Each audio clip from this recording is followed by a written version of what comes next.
This information is so big, I need to go to this location. So hold on 1 second.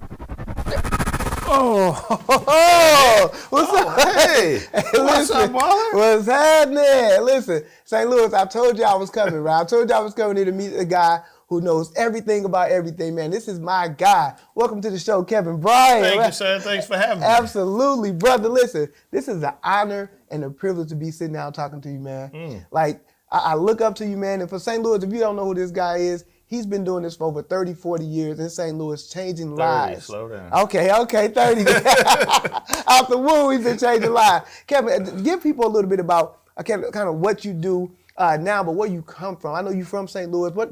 Born and raised here? Born in Michigan, Saginaw, Michigan. Been here since the 5th grade. Fifth grade. U City, you see me. I was about to ask you, what high school? You see me, U City, okay. No, that's a beautiful thing, man. So growing up, again, in U City High School, a lot of influence. We have a lot of greats that come out of U City. Yes, sir. What inspired you to really go down the path that you took? Well, U City encouraged the arts. So especially me, when I was young, I came out in '89. We inherited a good community. It was previously a Jewish community, so a lot of the arts programs were still in place. And I was one of the first people to win the Tom and Mary Memorial Scholarship in art when I was young. So as an art major, it was plenty around me to support that. Yeah. So at the time, I was heavy into airbrushing, drawing, little graffiti, and that turned into fine art. Fine art turned into graphic design. Graphic design. Now, on that path, you've done a lot, man. Can you speak about like the apple bottom model search, working for Anheuser-Busch? Like, how do you go from that to that? How does that work? How did that transition work? Well, you got to start at high-tech copy. So for a lot of young African American graphic designers, it's hard to get into the big leagues. So you kind of start where you start. So I started at high-tech, went over to Office Depot, and it doesn't sound glamorous, but I'm the guy who made the business cards and letterheads. Okay. And so that led to an opportunity to work for a company called Great Communications. And basically, they did all the minority advertising for Anheuser-Busch. So if it was a Budweiser that had a black artist on it or Hurricane Malt Liquor, I was one of 3 artists who designed it. Okay. So if you was ever in a bodega in the hood, I probably did the poster on the wall. There you go. And so I know you got a connection with U City. Nelly and all those guys came out of U City. Is that how you got onto the apple bottom, like model search, and started doing that? Kind of, sort of. So Nelly came much later.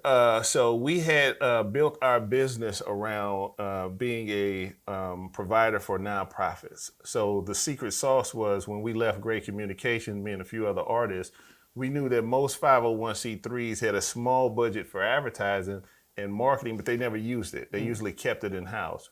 So we approached all the smaller nonprofits and said, hey, we can make you look like the United Way, and you don't have to add anything to your budget. Your grant has us written in there.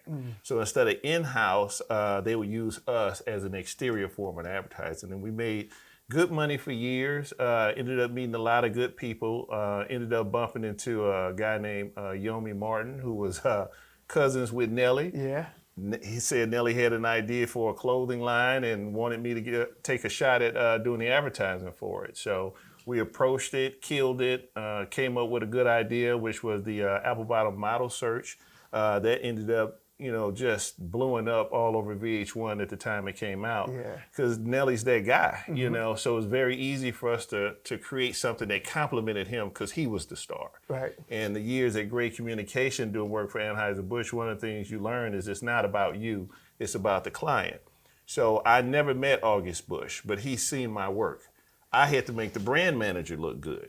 So when it came to the opportunity to work for Nelly, it was never about me. It was making Nelly look good and enhancing his stardom.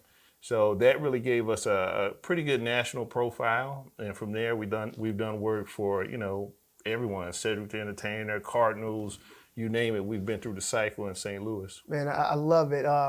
Again, and it's inspiring, man, to hear again your journey and then where you are today. Because ever since I've known you, you've been about community. You've been about helping, even inspiring to me and then helping me and doing events together with you.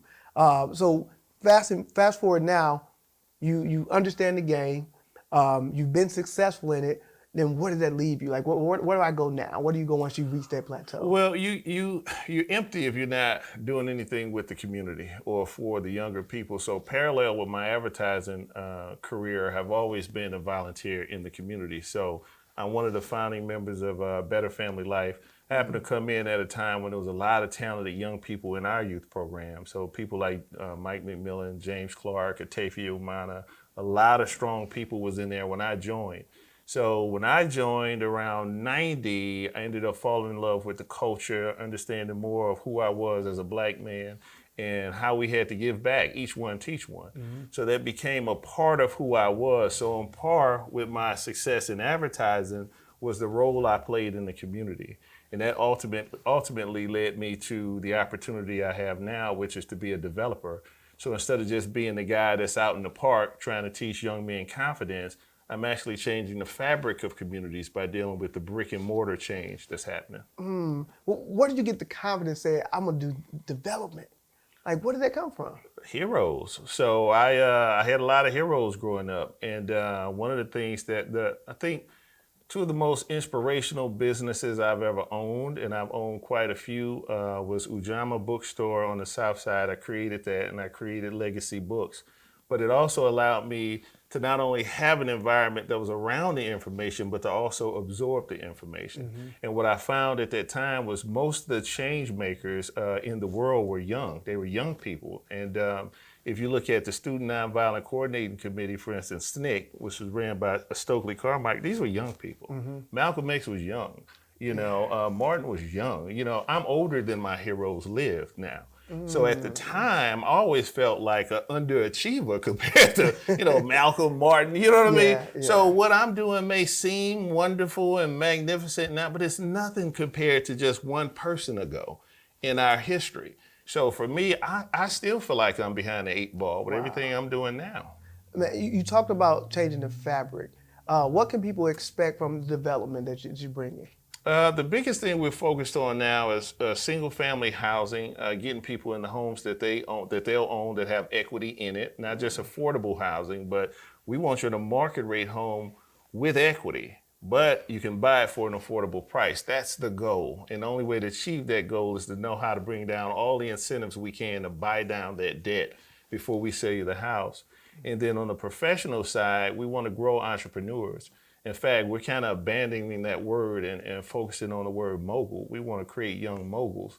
Everybody has an entrepreneur program right now, and it's kind of becoming ubiquitous. But we want young people to feel like, no, I can be a mogul, not just I bought myself a job because I own this business. No, we want you to be the next CEOs because you're the change makers. And that's different. And where did this mindset come from? Because you say moguls, it feels different. Like you saying that feels different. Yeah, you should feel warm and fuzzy because it means something different. You know what I mean? Like you can own a hot dog stand and be an entrepreneur. Yeah. But if you're a mogul, you own a boat. So you have people who run their hot dog stands that work for you. Yeah. And that's a different level of thinking. Like we've had this thinking before, but it's been stripped away from us. You know, I had the pleasure recently to visit Black Wall Street in Tulsa, what was left of it. And I saw a community that was destroyed just because we had that mentality, that independent mentality, right? So we know that mentality is dangerous because it gets you off the teat of those who exploit you, right? So it's nothing more. So even if you say, hey, look, I just want to be about equality. In order to be about equality, you have to understand the amount of economic shift that would happen just for us to be on the same plane as the people who hold the money and the power. Now that's revolutionary to think you want equality. You know what I mean? Wow. So, you know, equality can't happen if you can't first get independence. And so everything we're doing now is about trying to teach young people because, you know, if you're my age and older, it's probably too late for you. But if we can inspire young people to start thinking in terms of independence, being mogul, now you can be the policymakers. A lot of corporations I deal with now, especially on the real estate end, they change the laws to serve their companies, right? So we have to be not only people who own the companies, but the people who also own the politicians. You see what I'm saying? Now we can create laws and things that benefit our community, and we can't do it begging. Absolutely, man. That's deep. So what the development you have now, I know it's what, 200 acres. How many acres is it? 207 acres. 207 acres right now. And you're developing it from, it's commercial, it's residential. It's a little of everything. So it's we go from Del Mar, Kings Highway, Page to Taylor, for those who's familiar with St. Louis. This used to be a part of the Central West End. The sad legacy of this part of the community is when it was once a part of the Central West End, this was where the wealthy people lived. Fountain Park was one of those communities. What happened to Fountain Park was integration. Once it started being integrated at that time, the city decided to underdevelop that community because people were upset that it was being integrated by black folks, right? So over the period of the past 40 years, we just watched this community decline, but it's the same fabric. It's the same houses 100 yards from here that started at $500,000 that when I got started over here was started at 90,000. Wow. It's the same 2,000 and 3,000 square foot homes. It's the people who inhabit the homes that brought the property value down. So when we got started on that, we were just trying to see how much difference we could make over here. And that led to an opportunity for us to actually write the development plan. And again, initially, we thought someone else would come in and be the developers, but write a development plan that will right the wrongs of this community. At the time we got started, the community said, we don't want an outside developer. We want somebody who looks like you. So we had to go about the business of raising the money to buy the vacants, to deal with the crime, to plan the new projects. And ultimately, all we discovered was this community is just as valuable now as it was 40 years from now, 40 years ago. Wow. So, I mean, it seems like a lot. So you having to plan everything out. Like, what did you just research, or you had to partner with people, or? It's like drinking through a fire hose. My background was advertising, but I knew how to organize. I knew how to plan. I knew how to see things in the future that didn't exist right now. I'm a dreamer. So all I had to do was really imagine the community I would want to live in. Like, is there room enough here to make that happen? Because you travel. So you go to Atlanta, this is nothing new. In Atlanta, you go to different parts, Houston, you see communities like this all the time where black folks are doing development and controlling these neighborhoods. It's just not happening in St. Louis enough, right? So when I came back here, it's like there was a saying that a pilot was landing a plane in St. Louis, and it says, we're now approaching our final descent in St. Louis. Please set your clocks back 10 years. So you're dealing with that kind of resistance, right? And then it's like a trust issue. Who are you? Who do you work for? Are you stealing from the community? Are you really a shell for this organization? No, I'm black just like you, but I know how to stay on the task. I know how to hold the vision until we can bring it into reality. The property was already valuable. All we're doing is standing on that and making sure that we can make these projects real and we can continue to own them. No, that makes sense. When is the grand? I know you got Elevation, a grand opening coming soon? We're shooting for June 19th for Elevation. That's our first commercial project. That's the old Union Sarah Economic Development Building. So it's 21,000 square feet. We're doing offices upstairs, state-of-the-art conference room, meeting space. Downstairs, we're doing retail, so we bought a Postnet, a Jamba Juice. We have 2,000 square foot of co-working space. We have a private bar for the members of the building, and we also have a restaurant that we're sourcing entrepreneurs for. So we're looking for a chef, and we're going to give away $25,000 cash. We're going to give you the space for 3 months free, all the marketing and support you need to be successful. But you got to know how to cook, and you got to be hot on social media. Man, listen, you cooking right now, man. Thank you. I'm telling you, I'm excited about everything you have going on. I know we've done a lot of stuff together, man, but I stay inspired by the stuff I see you doing, and you've always been focused, man. So again, I appreciate you coming on the show, man, and sharing this time with me. Again, if you guys want to do something different in the community, make sure you guys follow Kevin Bryant. How can they, on social media, how can people follow you? The Real Kingsway on Instagram, or you can go to our website, kingswaydevelopment.net. Man, you heard it first. Y'all keep it locked right here on the ITV network. Let's go.